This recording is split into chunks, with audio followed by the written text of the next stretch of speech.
کچھ بھی ہو جو اللہ جس کو ذکر فرما رہے ہیں جہنم کے اعتبار سے وہ بڑا ہی خطرناک ہے. ثم ان لهم عليها لشوبا من حمیم. آگے کہتے ہیں اللہ تعالیٰ کہ اس پھل کو کھانے کے بعد جہنمی دوزخی پیاس لگے گی اور پیاس کے لیے پانی لایا جائے گا جو بہت ہی کھولتا ہوا ہوگا. بس آگ ہی ہوگا سمجھ لیجئے, اتنا کھولتا ہوا پانی ہوگا. اور وہ پانی خالی پانی نہیں ہوگا, اس پانی کے اندر زخموں سے نکلنے والا جو پیپ ہے, جو راد ہے, وہ راد اس کے اندر مکس کی جائے گی, اسے بدبودار بنایا جائے گا کہ جو ایک بھی گھونٹ نہ پی سکے اس کا. اور پھر وہ ان کے سامنے پیش کیا جائے گا جہنمی کے سامنے. جہنمی اس کو پہلی بات تو پینا بہت مشکل ہو جائے گا, اس کی بدبو اتنی خطرناک ہے, اس میں راد اور پیپ مل گئی جہنمیوں کی, جو بدن سے جو نکلے گا راڑا اور سب اس کے اندر ملا دیا جائے گا پانی کے اندر, اور پھر وہ پانی پیش کیا جائے گا. کتنا خطرناک ہوگا. اور پیاس کی وجہ سے اس پانی کو پیئیں گے وہ لوگ. ایک روایت میں آیا کہ جب اس پانی کو اپنے ہونٹوں کے سامنے لائیں گے تو ہونٹ اوپر کا اور نیچے کا اس کی بھاپ کی وجہ سے اور اس آگ کی تپش کی وجہ سے وہ ہونٹ پورا گل کر کے اس کے گلاس کے اندر ہی جا پڑے گا, اور پھر اس کو پیے گا وہ پانی کو. جب وہ پانی کا گھونٹ نیچے اتارے گا, یوں لکھا کتابوں کے اندر, حدیث کے اندر آیا کہ پانی کا گھونٹ پیٹ میں اتارنے کے بعد پوری اتڑیاں جتنی ہے, جتنے نلے ہیں, پوری مشین جو اندر کام کر رہی ہے, وہ سب کی سب کو وہ گھول کر کے پاخانے کے راستے کو نکال دے گا, اتنا گرم ہوگا وہ. اللہ اکبر, اللہ حفاظت فرمائے. اسی کو قرآن فرماتا ہے ثم ان لهم علیہا, پھر ان کے واسطے اس کے اوپر ملونی ہے جلتے پانی کی, یعنی پینے کے لیے جلتا ہوا پانی, ملا ہوا پانی راد اور پیپ سے. وہ ملونی کا مطلب کیا ہے؟ ملا ہوا, راد اور پیپ سے ملا ہوا پانی ان کو دیا جائے گا. تو یوں فرمایا زقوم کھا کر پیاس لگے گی تو سخت جلتا ہوا پانی پلایا جائے گا جس سے آنتیں کٹ کر باہر آ پڑے گی. فقطع امعاءہم, سورہ محمد میں یہ آیت آئی ہے کہ اتڑیاں کاٹ دے گا وہ, قرآن کی آیت ہے.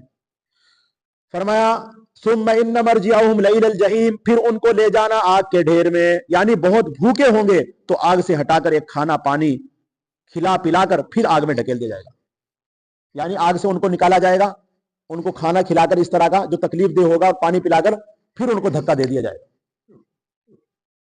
لیکن ہمیشہ ان کافروں کے لیے, مشرکوں کے لیے یہ عذاب ان کے لیے دے گا. اس لیے اللہ نے رب العزت نے بتا دیا ہے کہ بھائی محنت کرو, عمل کرو, بغیر عمل اور محنت کے کچھ نہیں حاصل. دنیا کے اندر بھی آج تم ذرا سا کچھ لینے کے لیے چل دو, بغیر محنت اور عمل کے کچھ نہیں حاصل کر سکتے. تو اتنی بڑی جنت اور اتنی نعمتیں آپ بغیر محنت اور بغیر مشقت کے کیسے حاصل کر سکتے؟ محنت شرط ہے. نماز یہ محنت ہے, قرآن یہ محنت ہے, تسبیح محنت ہے, اور روزے محنت ہے, زکوٰۃ محنت ہے, حج محنت ہے, یہ سب محنتیں والے کام. اس لیے اللہ تعالیٰ ہم سب کو دوزخ کی آگ سے ہم سب کو بچائے. اللہ رب العزت جنت الفردوس میں ہم سب کو جگہ عنایت فرمائے. اللہ جنت والے اعمال ہم سب کو کرنے کی توفیق نصیب فرمائے. سبحان اللہ و بحمدہ, سبحانک اللہم و بحمدک, نشہد ان لا الہ الا انت, نستغفرک ونتوب الیک. سبحان ربک رب العزۃ عما یصفون وسلام علی المرسلین والحمد للہ رب العالمین.